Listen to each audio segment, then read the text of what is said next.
man. Can't depend on no one else. Oh, yeah. And what about the red man who met you at the coast? You never did sharing, always had to have the most. And what about Mississippi, the boundary of old? Tell me who'll pay reparations on my soul. KBLA Talk 1580, a little Gil Scott Heron for your Friday. It's time for Freedmen Fridays, meant to be a comprehensive reparations conversation. All comers welcome. All philosophies, organizations, and schools of thought should be welcome in the conversation. 800-920-1580 if you want to call now. We have the entire final hour of the show open for your reactions to this conversation or to veer off into other subjects of importance. Joining me today, a retired professor of critical thinking and African history, former chair of the Pan-African Studies Department at Cal State Northridge, taught graduate public policy and introductory political analyst, also has taught at Southwest College, and is a longtime reparations activist, a lifetime member of NCOBRA. I'm talking about Dr. David Horne. Welcome. Good morning, Dominique. Good morning to your great listeners at KBLA. Yeah, great to hear your voice. And, you know, we're talking about reparations, where we are now, but also the history of the movement and how we can leverage and unite to get the most momentum and the best results. Last week, we got into a bit of a conversation, discussion, a spirited discussion about what Pan-Africanism is. You are you definitely consider yourself a Pan-Africanist, right? Absolutely. And so how do you define it? Pan-Africanism? Yes. Pan-Africanism is one of those multivariate terms. You cannot define it just one way. But we can start with Garveyism. Garvey advocated Africa for African folk, that we had to have a land base to organize our life-saving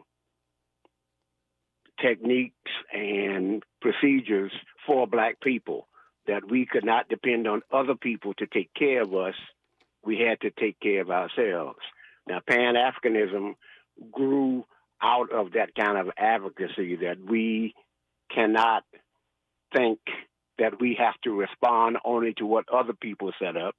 We, as African people being scattered basically all over the world, Latin America, Central America, South America, North America, Australia, etc., that all of those folk are basically Africans overseas, and that they have to remember their historical linkages to the continent, but more importantly, they have to be ready to bring all of their talent together to get Africa totally organized into a successful entity. That's Pan-Africanism. Okay. Pan-Africanism is all about organizing Africa into a powerful entity in today's world.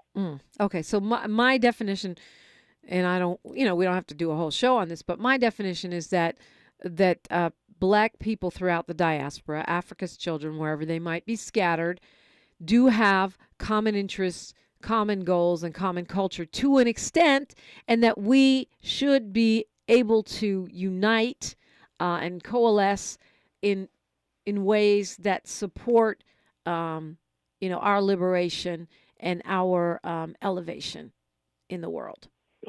Okay. That's how I define it. Okay, and that would fit in. That would not be rejected. Won't be rejected. Okay, well, that's how I define it. When I say I'm a Pan-Africanist, that's what I mean. But Dr. Horne, tell me about how you first came to reparations, because you've been working on this concept for how long now? Oh, about 35 years. 35 years as a reparationist.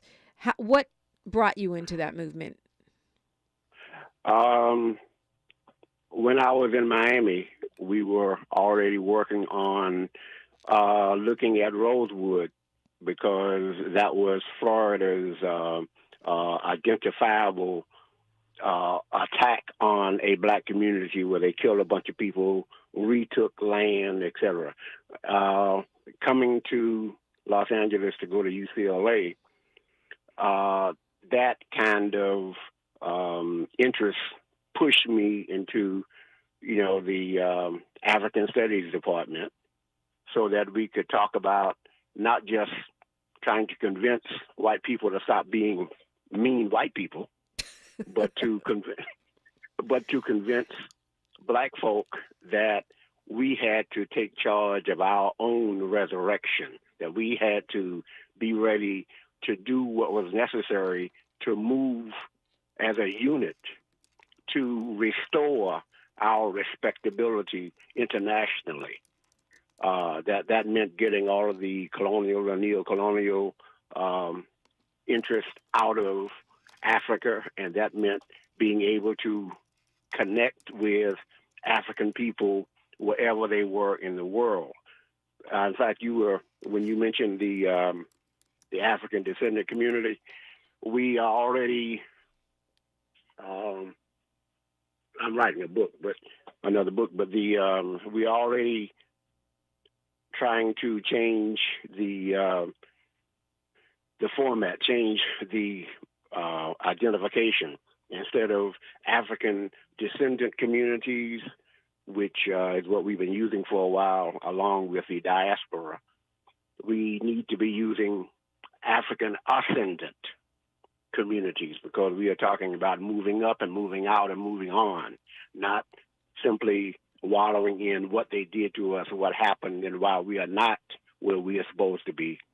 We are going to push the whole thing about moving forward and moving up, moving out. So it's an African ascendant community as opposed to African descendant.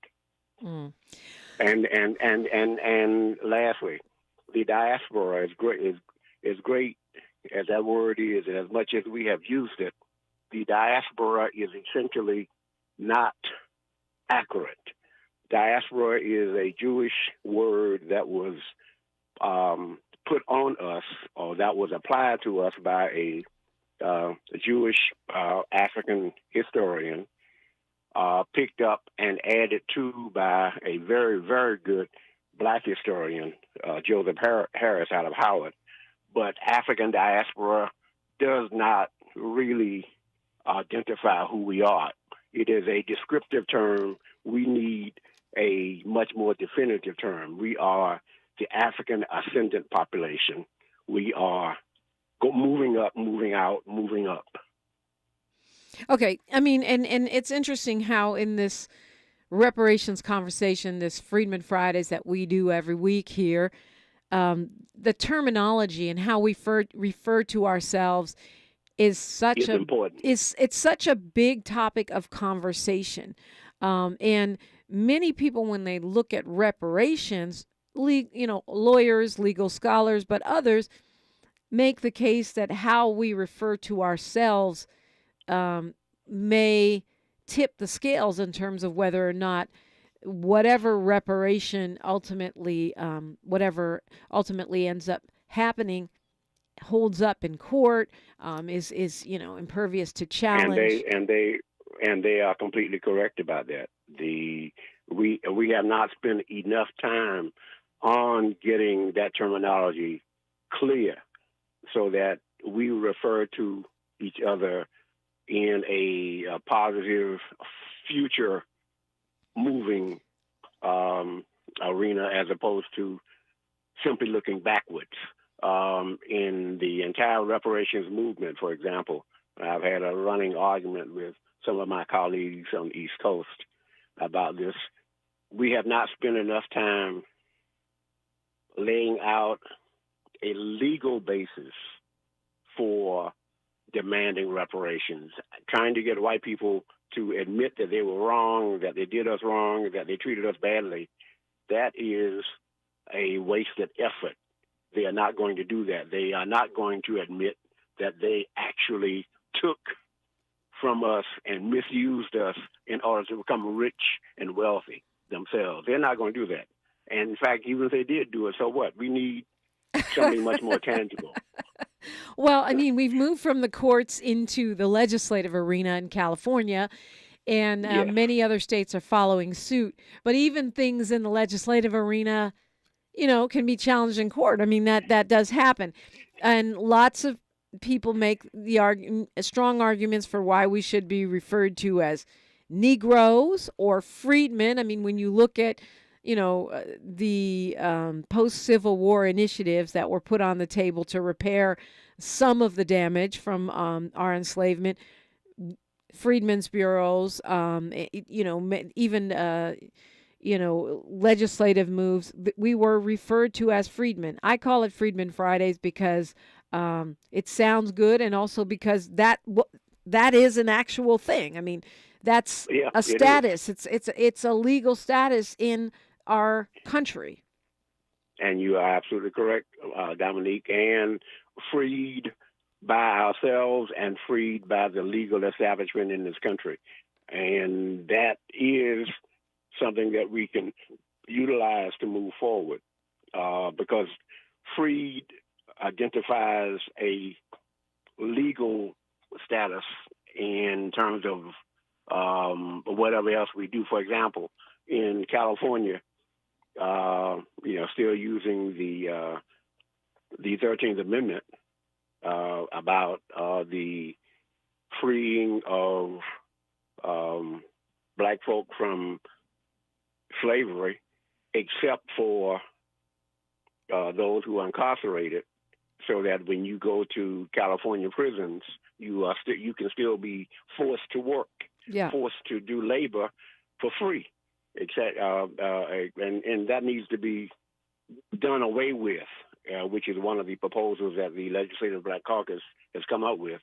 We need to take that out of the state constitution, because that legally treats us as slaves. You get incarcerated, we put you in an institution, and now you have to work for the state or for the city or for the county free. So how are you freed? We're talking with Dr. David Horne, a longtime member of NCOBRA, an iconic reparations activist on the West Coast. Want to talk more about, the various organizations. I want to talk about those legislative proposals and your thoughts on that. Want to talk cash, all that when we come forward. Talking with Dr. David Horne on a Freedmen Friday, KBLA Talk 1580. She's reclaiming her time on KBLA Talk 1580. More First Things First with Dominique DiPrima when we come forward. Hey Californians, are you ready to make your home ownership dreams come true? The California Dream for All Shared Appreciation Loan Program might be for you. First-generation homebuyers can get down payment and closing cost assistance along with a first mortgage to help you unlock the door of your new home. Applications open in April, so talk to an approved lender to see if you're eligible. Find out more at calhfa.ca.gov/dream or call 877-922-5432. A message from the California Housing Finance Agency. Psst. Hey, I have a secret. I use Secret Whole Body Deodorant because more than just my armpits stink. Oh, can I use it where my bra rubs under my... Oh, yeah. And what about down there? My... Totally. 4 out of 5 gynecologists would recommend it. So I tried it, and now I get 72 hours of freshness from my pits to my... Ooh, I love that it's a spray. Me too. And it comes in sticks and creams too. Go get your Secret Whole Body Deodorant. If you're looking for the most epic place on Earth, let's start at the base of a massive waterfall. Then trek through the thick jungle. Then climb to the peak of a snowy mountaintop. Then once you get there, keep going. Because with intelligent 4x4 and 7 drive modes and a Nissan Pathfinder, the search is the real adventure. Available feature. Intelligent 4x4 cannot prevent collisions or provide enhanced traction in all conditions. Always monitor traffic and weather conditions. eBay Motors is here for the ride. 120,000 miles of night drives, daily commutes, and who knows how many. Are we there yet? Through countless fixes, elbow grease, and a new radiator, you kept your ride alive. With eBay Motors, you have over 122 million parts to keep it running. And with eBay Guaranteed Fit, they'll be the perfect fit every time. Plus, at these prices, well, we're burning rubber, not cash. Keep your ride or die alive at ebaymotors.com. Eligible items only. Exclusions apply. KBLA Talk 1580 joins you in celebrating Women's History Month. I'm Dominique DiPrima. Join me and Black Lives Matter Los Angeles for a reclamation in honor of Breonna Taylor called Black Women Are Divine. There'll be food, music, performances, and healing services with a special performance by Aloe Black. I'll be your MC, and it's all free. Black Women Are Divine is a space for Black women, girls, and femmes to receive love and healing, and for others to express their appreciation. Many of the 33 Black Lives Matter grassroots chapters across the nation are participating in this honoring of the memory of Breonna Taylor on the anniversary of her death. The BLMLA event is taking place on Sunday, March 17th from 11 a.m. to 4 p.m. at Norman O. Houston Park at 4800 South La Brea in Los Angeles. The park at the Summit. For special parking options and more information, visit blmla.org. Say her name, Breonna Taylor, and join us in loving on Black women. Happy Women's History Month from all of us at KBLA Talk 1580. The conversation continues right now with Dominique DiPrima on First Things First. So much to talk about, so much time. 800-920-1580 if you want to get in. It is a Freedmen Friday. That means we are focused solidly on a comprehensive reparations conversation. We're talking with author, organizer, and retired professor Dr. David Horne. When you speak on reparations, Dr. Horne, do you when you organize for reparations, do you base your definition of reparations or what you're seeking on the international standard of what reparation is? How do you define that? We started out defining a Pan-Africanism. How do you define reparations? Reparations is based on the international definition, although that international definition, clashes immediately with, what's happening in the United States. But reparations is essentially an identification of the harm, the wrongs that have been done to Black folk in the United States and in the surrounding areas, and the identification of remedies for those harms, for those wrongs. The main problem that we have had is that we have conditioned a lot of our arguments for reparations on convincing white people that they did us wrong, they did us badly. But I was kind of looking. I was kind of talking about like those 5 pillars, that they talk about: cessation of assurance of non-repetition, the restitution and reparation, compensation, satisfaction, and rehabilitation. Is that kind of the foundation for you? Yeah. Okay. Yeah. And so when you when you say, I'm sorry, go ahead. But no. And let me say this before I forget it again. You had mentioned in Cobra and my longstanding connection with him. More importantly, I am part of the Reparations United Front, which has been in California and L.A. for over 20 years. So when you say convincing white people that they did us wrong, are you talking about like these polls? We've seen a lot of polling since the California Task Force put forth their 1,200-page report, which, by the way, there's also a 60-page summary that you could read. Right. They're showing that most white people, almost all Republicans, something like 80% of Republicans, do not support cash reparations, and many don't support the idea of reparations at all. Is that what you're referring to? Yes. Because we have emphasized too much of a admit that you're wrong. In other words, let's lay out a logical case for these are the things that have occurred. You brought, all of these black folk here. You made us labor for you. We built the American economy. We made you strong, and yet you treated us badly. We have focused too much of an argument based on Christianity, based on some religious sense of wrongdoing or committing of sins. Therefore, you need to repent from your sins. White people are not going to do that. They don't think they sinned. They think they utilized and kind of terrorized a population to make them rich. Being rich is its own reward. We don't care about what we had to do to get rich.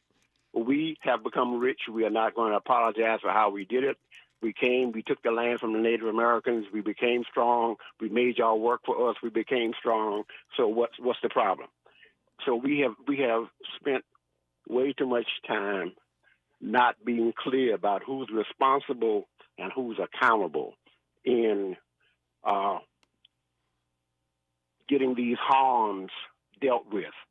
And for that reason, we've been working on this for over 150 years and have not really gotten further than we have gotten. Because we focus too much on convincing people. Because we focus too much on convincing people. Okay, so we're on the same page with that, because I keep saying that reparations should not be a popularity contest. It is a debt.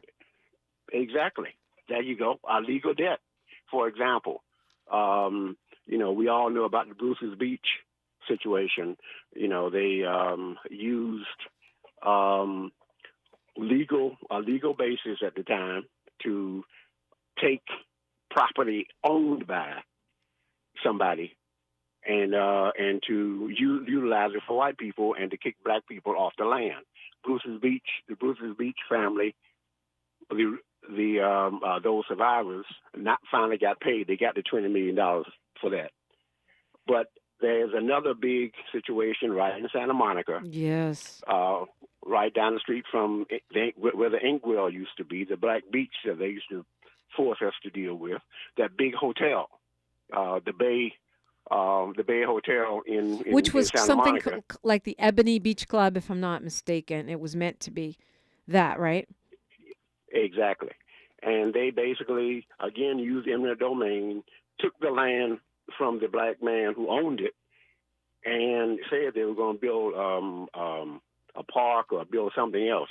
They didn't build a damn thing. They took the land and then essentially leased the land out to the white people who built and owned this hotel. There are not enough instances of situations like that over the state of California. But in every instance like that, we have to be able to identify and take their behinds to court and get the people, the families who are connected to them and the communities connected to them paid based on you illegally seized our land. Property is what this is about. Slavery was based on property. So it sounds like you're saying we need to fight. Christianity. We need to fight for reparations, fight capitalism with capitalism, not try to fight capitalism with Christianity. That's exactly correct. Yeah, that's exactly correct. But because fighting Christianity is not going to work on our behalf. Yeah, well, they've killed a whole lot of people in the name of the cross. I mean, religion was used to justify our enslavement, so certainly it would not be, not necessarily the swiftest path to repair. We got a minute and a half here before news, traffic, and sports, and I maybe you can talk about the Reparations United Front and what your philosophy is. How does it differ, if it does, from NCOBRA? I want to talk about the legislation. I want to talk about lineage versus legacy, and what is actually getting things done when we come forward. But first, talk to me a little bit about your California organization. The RUF was created back in the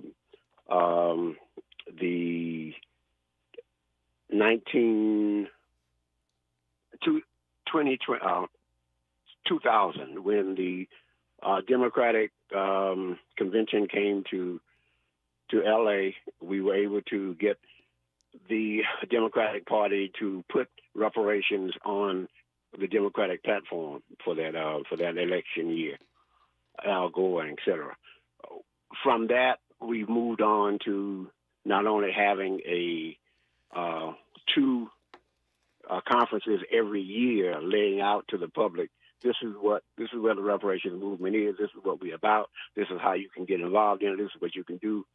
We have promoted students, young people getting involved in the information and being able to take that to their friends and to their classrooms. We were able to get an LA law passed when Margaret D. Thomas was still on the city council, and Nate Holden. Nate Holden was the main sponsor.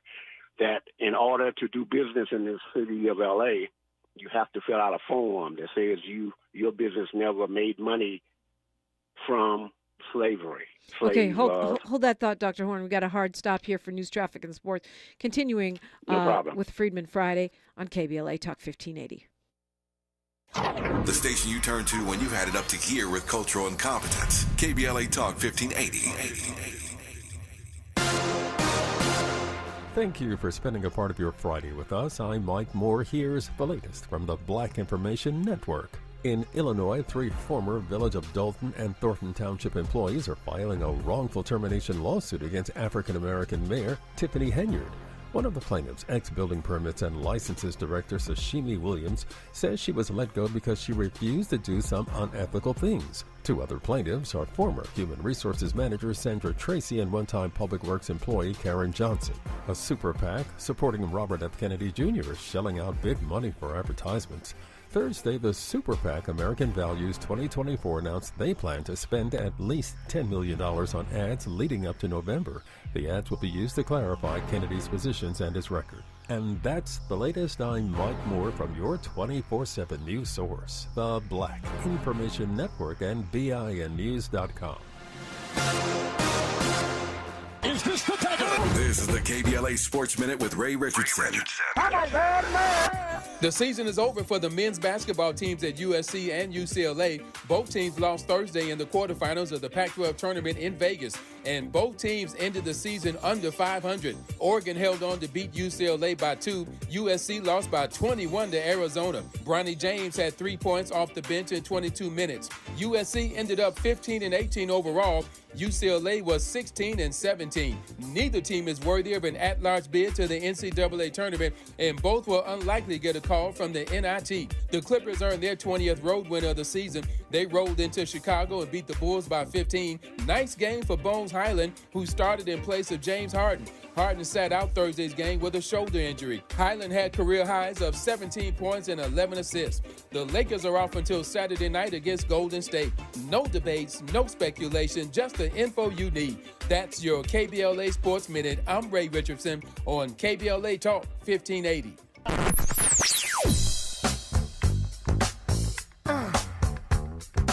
This is KBLA Talk 1580.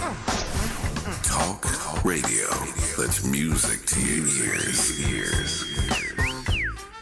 We're unapologetically progressive. KBLA Talk 1580. LADWP is proud to partner with KBLA to share with you how to start the new year without bill worries. We're here to help if you're behind on your bill or need help staying current. Sign up anytime online for Level Pay to set predictable monthly payments throughout the year, including for past due amounts. You can also check out the special extended pay arrangements of up to 48 months to help pay down your bill. If you're a senior or income qualified, you may be eligible for Easy Save to receive discounts and also qualify for free and discounted energy and water saving devices. You can get up to $15,000 for past due water and or sewer bills and up to $3,000 for electric bills. But you gotta act fast. Funding is limited. You can reduce your past due bills and kick off the year right, because here at LADWP, we're here to help. Visit ladwp.com/cares today and find out more.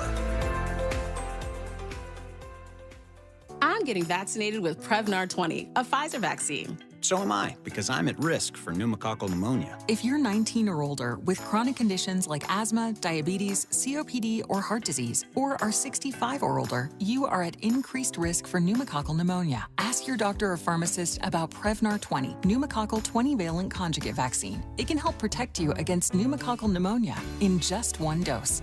Even if you've already been vaccinated with other pneumonia vaccines, Prevnar 20 may help provide added protection. Prevnar 20 is approved for adults to help prevent infections from 20 strains of the bacteria that cause pneumococcal pneumonia. Continued approval may depend on a supportive study. Don't get Prevnar 20 if you've had a severe allergic reaction to the vaccine or its ingredients. Adults with weakened immune systems may have a lower response to the vaccine. Side effects include pain and swelling at the injection site, fatigue, headache, muscle, and joint pain. For full prescribing information, please call 1-855-213-2138 or visit Prevnar20.com. KBLA Talk 1580 is the fastest growing talk radio station in Southern California. Home to 50,000 watts and an audience reach of 12 million listeners. KBLA Talk 1580 is a pioneer for Black audio content, including our groundbreaking $2 million climate justice campaign and the most loyal, influential audience. According to an independent research study by the polling firm Reparations, for the second consecutive year, KBLA Talk 1580 is the most trustworthy, reliable, and credible news source for Black audiences and beyond in Southern California. Let KBLA Talk 1580 power your advertising dollars. Our omni-channel custom marketing solutions are specifically tailored to connect with your ideal target audience. We leverage audio, podcasts, streaming, digital, social media, and local activations to get your message out to the Black community. Get in touch with our advertising team today at advertising@KBLA1580.com. That's advertising@KBLA1580.com. KBLA 1580. We've got you Black. Psst. Hey, I have a secret. I use Secret Whole Body Deodorant because more than just my armpits stink. Oh, can I use it where my bra rubs under my... Oh, yeah. And what about down there? You know, my... Totally. 4 out of 5 gynecologists would recommend it. So I tried it, and now I get 72 hours of freshness from my pits to my... Ooh, I love that it's a spray. Me too. And it comes in sticks and creams too. Go get your Secret Whole Body Deodorant. Sometimes we lose, sometimes we win. Sometimes we try to fit it all in. Sometimes we don't know what's in store. Sometimes we find what we're looking for. Sometimes we're rolling easy and free. Sometimes 1 and 1 makes 3. So much to love along this ride. That's why Nationwide is on your side. Nationwide Mutual Insurance Company and affiliates, Columbus, Ohio. At KBLA Talk 1580, we do more than just talk. You got a big mouth. Hello, Joe, you're up. Welcome. We're unapologetically progressive, and we don't black down. It is a Freedmen Friday around here, and we're talking with Dr. David Horne. He's been in the reparations space for 35 years, working with NCOBRA. He's also part of the Reparations United Front for the past 20 years here in California, retired professor of critical thinking and African history, former chair of the Pan-African Studies Department at Cal State Northridge. So, Dr. Horne, you were specifying how, the Reparations United Front had gotten some wins, and you were talking about how in the city of Los Angeles, if you want to do business here, you would have. There's a form that the form that you have to fill out, stating that you know predecessor companies that you were connected to had made profit from slavery or the slave trade. So while we're on that page, go ahead. I'm sorry. And it's still on the books. Nate Holden got it passed before he got out of office, and it's still on the books. It's still utilized. So I guess I'm assuming from that you are a believer in, and you're a political science guy too, so this is particularly interesting. There are those who think we should just focus on the federal, but... No, why not?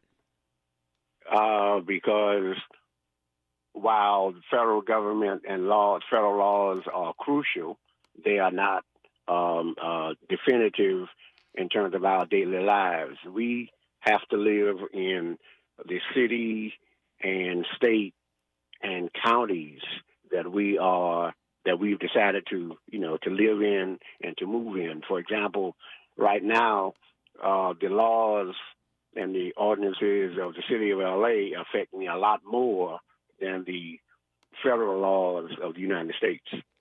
Should the president? But should the president do something? I mean, I know it's highly unlikely that he will in an election year. No. What should he do? Well, you're right. He's not going to do anything in this election year. But once he is elected, Trump is not going to be elected. He will not get the popular vote, nor will he win the I'm laughing because you and I both said that the first time, and he won anyway. No. He won in 2016 because the Russians helped him win the Electoral College. Well, I mean, we know he didn't win the popular vote. We do know that, but right. But he did win the presidency. I mean, we had to put up with him in the White House for 4 years. We're still dealing with them. Yes, because, again, of some skullduggery. But that skullduggery will not get him in this time. But anyway, that's a whole other issue. We start talking about politics, that kind of politics. But the point I'm making is that,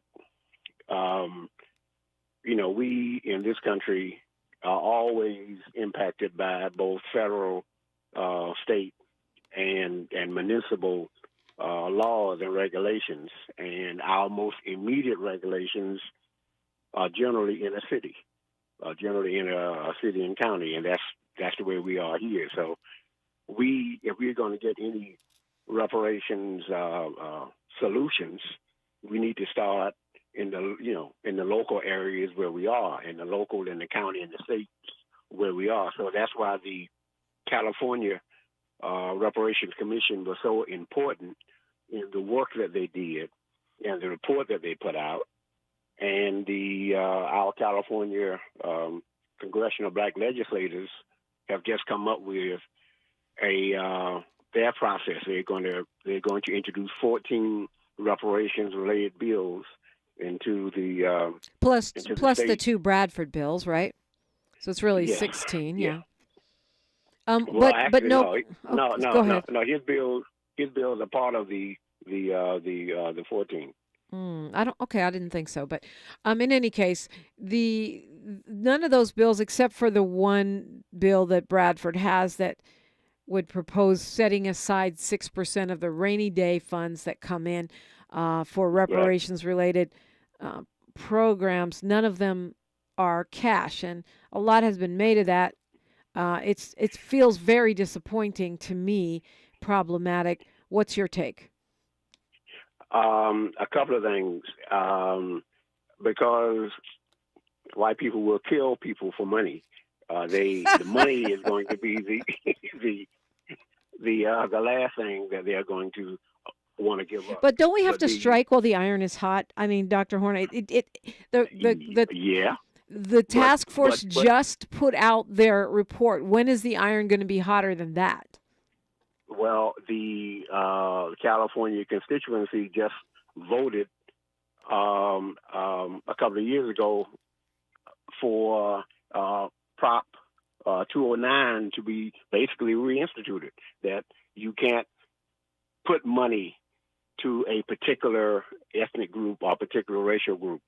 You can't pay. Okay, but now you're talking about the argument that the lineage folks make, which is it's not based on ethnicity, it's based on being a specific class of people who are descended from enslaved persons in this country, a.k.a. freedmen, Negroes, ADOs, FBA, whatever you want to call that. They were forced to change that because when it came to a couple of our meetings and raised that issue, and we shut them down, saying they need to go back and read a couple more history books. But that's not what the California Reparations Task Force landed on. I mean, their model is basically lineage with room for others who are not descendants of American enslaved persons to benefit from other, systemic changes and such. And there will have to be a kind of tightening of the group that we are talking about. It can't be everybody. What do you mean? You mean everybody can't get reparations, or what? I'm not clear what you're saying. No, everybody who looks, who has color, will not get reparations either in this state or in The United States, yes. It's interesting that you say that, because the rap on Pan-Africanists is that you all want, or we all want, everybody to get reparations from the United States. People from Africa, people from Jamaica, everybody come on in and get a check. You get a check, and you get a check, and you get a check. No, that's not going to happen, and that's never been our aim. For the RUF, essentially, the idea that slavery and the slave trade were crimes against humanity, and they must always be dealt with that way, is still uppermost. But identifying those as crimes, you have to then identify those who were impacted by the crime. Who are these people? The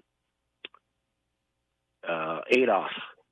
The ADOS people, when they came up with the idea that you must be able to identify your relationship to some slave-based entity in this country, we had to remind them that that's nonsense, that's hogwash, that there have always been black people in this country throughout the entire history of slavery who were never enslaved, who owned property, who did things on their own. You cannot leave out black people who have been here since the 1600s. But that's not what the Reparations Task Force does. I'm getting confused right now. You just said it has to be limited to certain people. It can't be for everybody. But then you said that and there's a lot of lineage-based groups. There's not just FBA, not just ADOS. There's a lot of people that kind of feel this. So I'm not understanding. Are you saying that it should be for anybody black in this country, or it should be for only a limited group? I guess I'm getting confused because it sounds like you're kind of saying both. What I'm saying is that African Americans, African American people who basically are related to Africans who were brought to this country. Not they chose to come, they were brought to this country. Those are the ones that we are talking about. The descendants of those folk are the ones that we are talking about who deserve reparations. At the same time, however they got here, if they came on a boat or a plane and they're black, then they have been mistreated in this country by the police. They've been mistreated in this country by other legal entities just because they're black. Okay, so what is the limitation then? The limitation is essentially those black folk who can identify a historical connection to having been brought here without their consent. Okay. I'm reading I'm reading this from NARC that saying they support comprehensive reparations. They sent me this email, and it says that eligibility criteria for comprehensive reparations should be determined by the remedy. Thus, different remedies include various eligible parties. And then it says avoiding nativism in the reparations movement. We advise against reparations programs that are too restrictive for large-scale reparatory justice initiatives. So-called lineage-based reparations are a form of limited access reparations that create additional barriers for black communities to achieve comprehensive and full reparations. This leads to additional harms. Nativist and limited access reparations models to address extensive crimes against humanity. I want to get your reaction to that when we come forward. You're listening to KBLA Talk 1580. More of First Things First with Dominique DiPrima when we come forward. JP Morgan Chase is building on the investments in California to help close the racial wealth gap and build a more equitable future. Visit jpmorganchase.com/racial equity and get the tools to help reach your financial goals. Paid for by government.com. Did you know the United States Mint has issued a new Morgan silver dollar coin in proof condition for the first time? Not only that, they are also minted in 99.9% pure silver for the first time ever in history. Coin experts are calling this an amazing opportunity for anyone that knows the enduring popularity of Morgans. But you must hurry. Only 400,000 of these legal tender silver dollars were issued. These first ever Morgan silver dollars are brand new with stunning mirror-like finish, minted by the iconic San Francisco Mint. Call now and you're guaranteed a new first ever 99.9% pure silver proof Morgan dollar. To learn more, call 1-800-973-9717. If you order now, you will receive a free coin collector bonus pack, a $25 value, free with every order. Call 1-800-973-9717 now to secure your new Morgan silver dollars before they are gone. That's 1-800-973-9717. The thing no one tells you about periods is that your flow changes every day, and so should your tampon size. Tampax has 5 absorbencies to match your changing flow. If it hurts to remove, go down a size. If it leaks, go up a size. Only Tampax has a leak guard braid to help give you up to 100% leak and odor-free protection. All-day comfort and protection for under $5 a month. Based on average U.S. consumer usage at manufacturer's suggested price. However, pricing is at the sole discretion of the retailer. Excludes 8-count pack. So you just used bug spray in your home. Now what? Well, between the waiting and waiting for things to dry up and keeping your family away from the mess, it hits you. You could have used Zevo. Unlike other bug sprays that stick around, Zevo goes from kill to clean in seconds. Plus, it's safe for use around people and pets when used as directed. Zevo, people-friendly, bug-deadly. eBay Motors is here for the ride. Go ahead, feel your engine. Admire that perfectly installed exhaust. Your vehicle's moving along this freeway like it was made from fresh installs and a whole lot of love. With eBay Motors, you get over 122 million parts to keep it running. And with eBay Guaranteed Fit, they'll be the perfect fit every time. Plus, at these prices, well, we're burning rubber, not cash. Keep your ride or die alive at ebaymotors.com. Eligible items only. Exclusions apply. Your ancestors' favorite radio station, and your favorite morning show host. Let's get back to Dominique DiPrima right now. Right now. We're talking reparations. It's a Freedmen Friday, talking with Dr. David Horne. So I just read you that missive that I received from the Institute for the Black World and NARC, and they're warning about nativism. What's your response? That they have a point, but that is not the definitive point. Clearly, if you are of color in this country, you will have been negatively impacted by treatment, by laws, by educational non-opportunities, etc. Just because you're black, that goes with the territory. So there must be some limitation on who exactly we are talking about, without saying, if you're from Puerto Rico, or you came here from Cuba, or you came here from Venezuela, or the Virgin Islands, that we are not going to talk to you. You got to go back and deal with your own island and your own history. What we are saying is that the limitation has to be based on, number one, that you are black, that you identify with or have been treated as if your color is a sin, is a negative.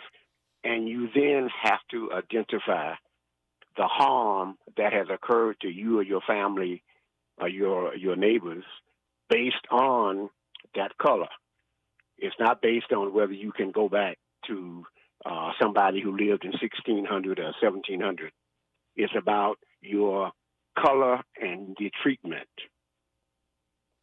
Okay. That's the limitation. So it sounds like sort of a bit of a hybrid that you're suggesting. It has to be a hybrid. And then folks are going to say, well, in our climate, our anti-affirmative action climate, how would that, which is not based which is not based on being a descendant of someone who was part of a group, that was specifically harmed, but based on color, that probably wouldn't hold up in court. I mean, right?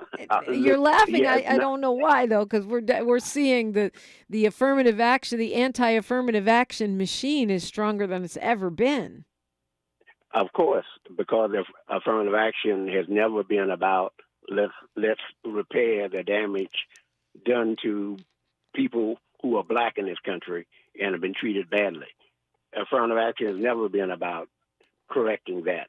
Affirmative action has been about trying to poo-poo an apology and to then say, we're going to stop calling y'all niggers, we're going to stop calling y'all all these names, and we are going to stop harming you in education. We're going to stop harming you in terms of getting employment and getting pay raises based in your employment. We're going to stop doing all that, except we're not. Dr. Horne, what are you most proud of that you have accomplished so far within the reparations movement? I mean, 35 years is a long time. What I am most proud of is that we have finally started getting some clarity about what the problem is and what a proper solution needs to be. And it cannot be, neither the problem nor the solution can be based just on people stopping doing bad and start to do good. It's not going to work that way. Do you think? It has to be based on law. Are we moving toward unity? I feel like I am seeing somewhat of that in these conversations we're having here on Fridays. That we don't necessarily have to be at odds generationally or between different schools of thought. A more legacy-based versus a more lineage-based. Right. That a Pan-African doesn't necessarily have to be at odds with someone who is a lineage-based person.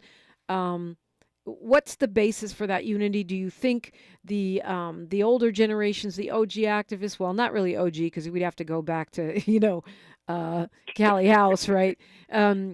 We'd have to go all the way back to enslavement, but that the older living generation of reparations activists is embracing and making space for this new energy and momentum that's been created by the younger generation, that the folks that have been stating legacy are starting to accept some of the lineage ideas, and the lineage folks are starting to be more accepting of a Pan-African outlook.